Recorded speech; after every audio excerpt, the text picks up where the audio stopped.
नमस्कार,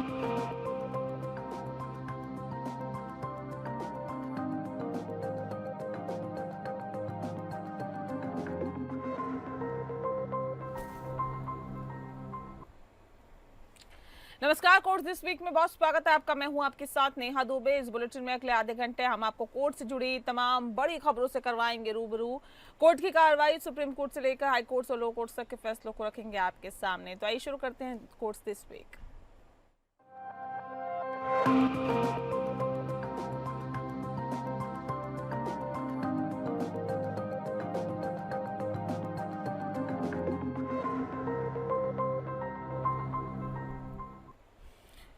supreme court ने एक महत्वपूर्ण फैसले में राज्य विधानसभाओं द्वारा, बताते हैं आपको कि ये जो पूरा मामला है वो राज्य विधानसभाओं द्वारा भेजे गए विधेयकों पर संविधान के अनुच्छेद 200 के तहत राज्यपालों द्वारा निर्णय लेने में समय सीमा निर्धारित की है। और साथ ही कोर्ट ने ये भी स्पष्ट किया है कि संविधान राज्यपाल को विधेयकों पर अनिश्चित काल तक कोई भी कार्रवाई न करके फुल वीटो या पॉकेट वीटो का प्रयोग करने की अनुमति नहीं देता है। तमिलनाडु राज्य विधानमंडल द्वारा दोबारा अधिनियमित किए जाने के बाद 10 विधेयकों पर महीनों तक बैठे रहने और बाद में इसे राष्ट्रपति की स्वीकृति के लिए सुरक्षित रखने के लिए तमिलनाडु के राज्यपाल डॉक्टर RN रवि की कार्रवाई को अवैध और कानून में गलत करार देते हुए सुप्रीम कोर्ट ने कहा है कि अनुच्छेद 200 को इस तरह से नहीं पढ़ा जा सकता है कि राज्यपाल को विधेयकों पर अनिश्चित काल तक बैठे रहने की अनुमति मिल जाए। सुप्रीम कोर्ट ने कहा है कि विधेयक को लेकर राज्यपाल के पास 3 विकल्प हैं। पहला, विधेयक को स्वीकृति देना, दूसरा स्वीकृति रोकना और वापस भेजना, और तीसरा विधेयक राष्ट्रपति को विचारार्थ भेज देना। ऐसे में राज्यपाल संवैधानिक बाध्यता के तहत 3 में से एक कदम उठाने के लिए बाध्य है। कोर्ट ने कहा कि राज्यपाल द्वारा विधेयक को स्वीकृति नहीं देने के निर्णय के बाद उन्हें अनुच्छेद 201 में निर्धारित प्रक्रिया का पालन करना अनिवार्य है, क्योंकि संविधान में पॉकेट वीटो या पूर्ण वीटो की अवधारणा को स्थान नहीं मिलता है। कोर्ट ने कहा कि संविधान राज्यपाल किससे अपेक्षा करता है वह शीघ्रता से कार्य करे और विधेयक पर उचित समय सीमा में कार्रवाई की जानी चाहिए।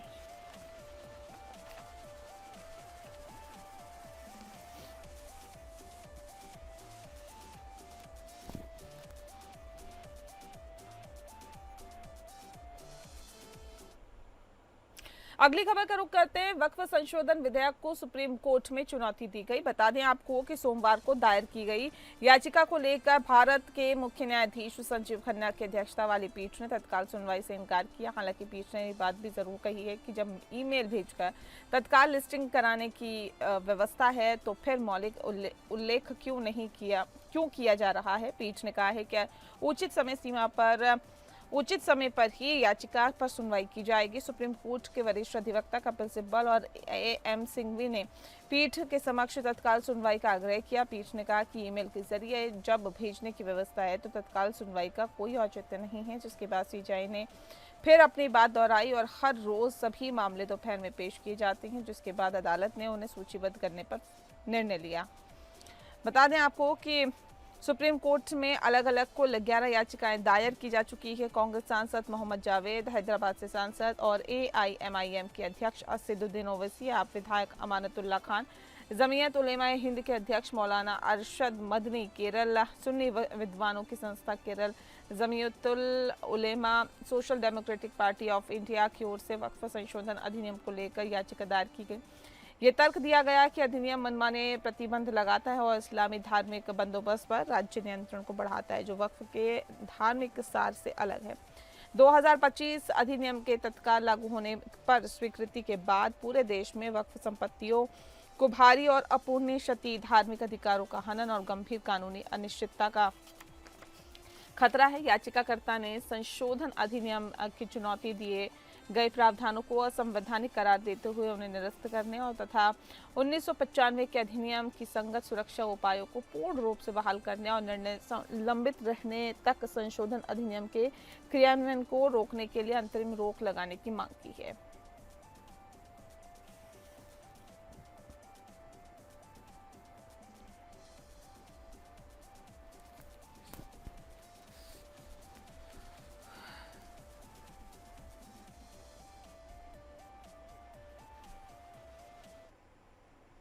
अगली खबर का रुख करते हैं। उत्तर प्रदेश ने सिविल मामलों को लेकर बता दें आपको कि सुप्रीम कोर्ट ने उत्तर प्रदेश में सिविल मामलों को आपराधिक मामलों में बदलने की बढ़ती प्रवृत्ति पर कड़ी नाराजगी जताई है। सीजेआई संजीव खन्ना की अध्यक्षता वाली पीठ ने याचिकाकर्ता सुरेंद्र सिंह भंडारी द्वारा दायर एक याचिका पर सुनवाई करते हुए राज्य पुलिस की कार्यप्रणाली पर सवाल खड़े किए।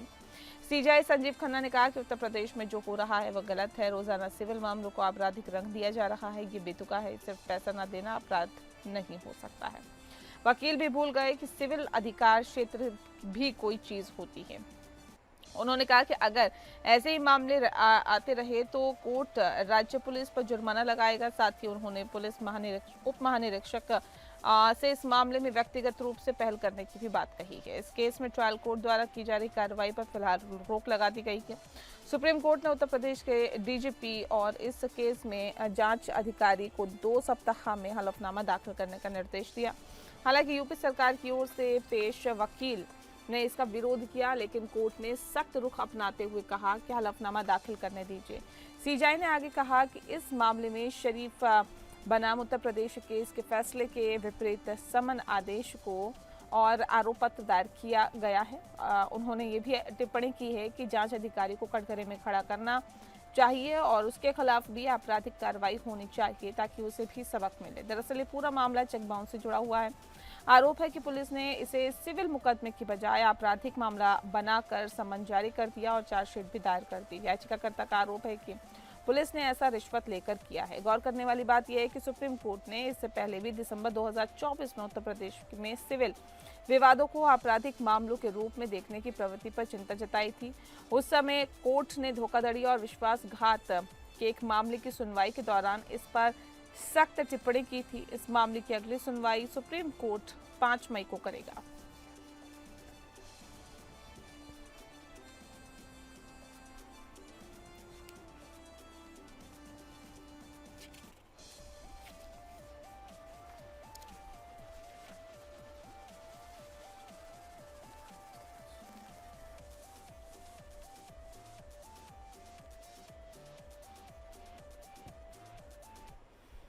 वहीं अगली खबर का रुख करते हैं। सिंगापुर उच्च न्यायालय ने एक महत्वपूर्ण मसले पर फैसला सुनाया है, जिसमें पूर्व मुख्य न्यायाधीश दीपक मिश्रा की अध्यक्षता वाली मध्यस्थता समिति द्वारा पारित एक मध्यस्थता पुरस्कार को रद्द कर दिया गया है।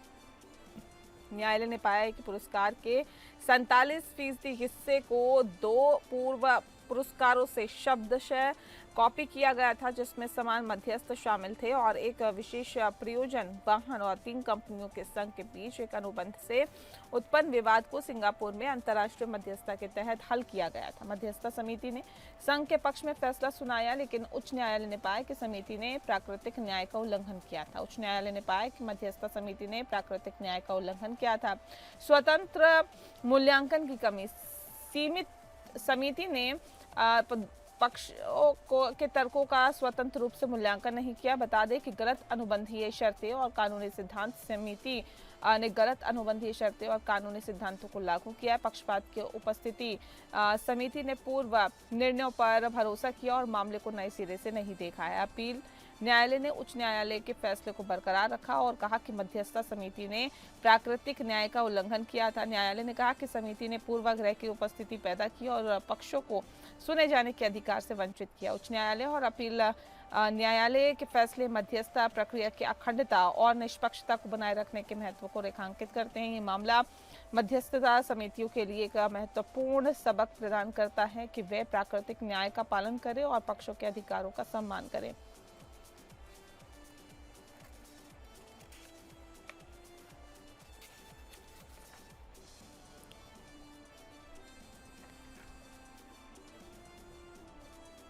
अब बात एक अहम खबर की। दरअसल बता दें आपको कि सर्वोच्च न्यायालय ने सिविल मुकदमों में लंबी और भारी भरकम याचिका और लिखित दलीलों पर चिंता व्यक्त की है, जिसके कारण मुकदमों और अपील में फैसले भी लंबे हो जाते हैं। न्यायालयों ने कृत्रिम बुद्धिमत्ता या एआई से उत्पन्न या कंप्यूटर निर्मित बयानों पर भी चिंता जताई है।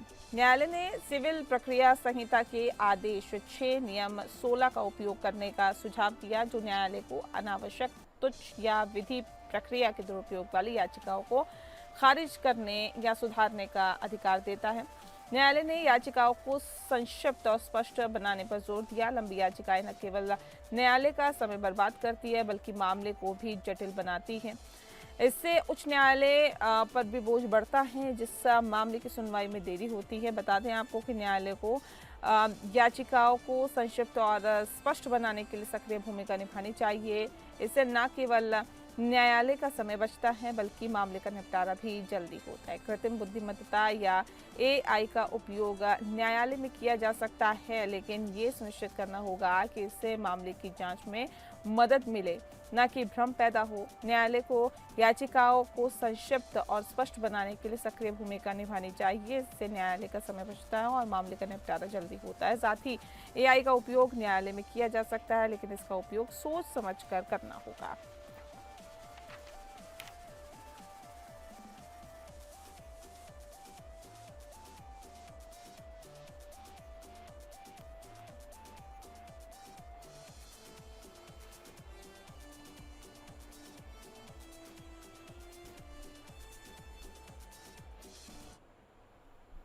वहीं दिल्ली की एक अदालत ने मुंबई के 26/11 हमले के आरोपी तहव्वुर हुसैन राणा को 18 दिनों की एनआईए हिरासत में भेज दिया है। राणा को अमेरिका से प्रत्यर्पण के बाद कड़ी सुरक्षा के बीच गुरुवार को 10:45 पर विशेष एनआईए जज चंद्रजीत सिंह के सामने पेश किया गया था।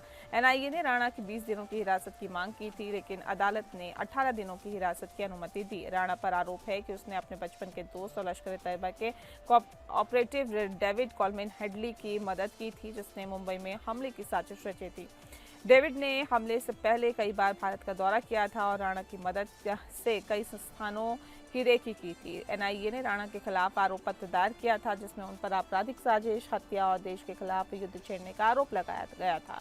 जांच एजेंसी का मानना है कि राणा ने हमले की साजिश में महत्वपूर्ण भूमिका निभाई थी और उसने हेडली को हमले के लिए तैयार किया था। राणा को अमेरिका से प्रत्यर्पण के लिए भारत सरकार ने कई कानूनी लड़ाइयां लड़ी है। कैलिफोर्निया के एक जिला जज ने मई 2023 में राणा के प्रत्यर्पण का आदेश दिया था, लेकिन राणा ने इसके खिलाफ कई अपीलें दायर की। आखिरकार अमेरिकी सुप्रीम कोर्ट ने उसकी अपीलें खारिज कर दी और प्रत्यर्पण की अनुमति दे दी।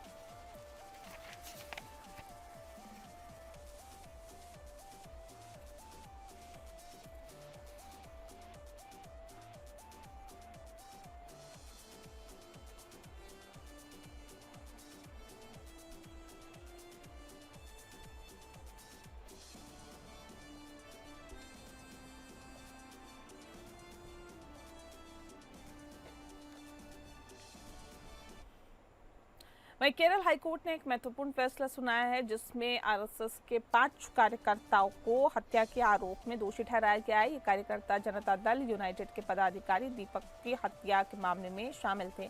हाईकोर्ट ने जिला जज के फैसले को पलट दिया, जिसमें इन 5 को बरी कर दिया गया। अब उन्हें उम्र कैद की सजा सुनाई गई है। दीपक की हत्या 24 मार्च 2015 को हुई थी, जब 4 हथियारबंद लोगों ने उनकी चावल की दुकान के पास हमला किया था। पुलिस ने बताया कि यह हमला समाजवादी जनता दल के कुछ सदस्यों द्वारा एक आरोपी को मारने की कोशिश के जवाब में किया गया था। आरोपी का मानना है कि दीपक इस हमले के पीछे था। हाईकोर्ट ने जिला अदालत के फैसले को पलटते हुए कहा कि वहां के जज ने महत्वपूर्ण सबूतों को नजरअंदाज किया और अप्रासंगिक तथ्यों पर विचार किया। कोर्ट ने भी कहा है कि घायल गवाहों के बयान पर भरोसा किया जा सकता है, क्योंकि वे घटना के समय मौजूद थे। फैसले के महत्वपूर्ण बिंदु कुछ इस तरह है। 5 आरएसएस कार्यकर्ताओं को हत्या के आरोप में उम्र कैद की सजा सुनाई गई है। हाई कोर्ट ने जिला अदालत के फैसले को पलट दिया, जिसमें इन 5 को बरी कर दिया था। कोर्ट ने घायल गवाहों के बयान पर भरोसा किया और कहा कि वे घटना के समय मौजूद थे।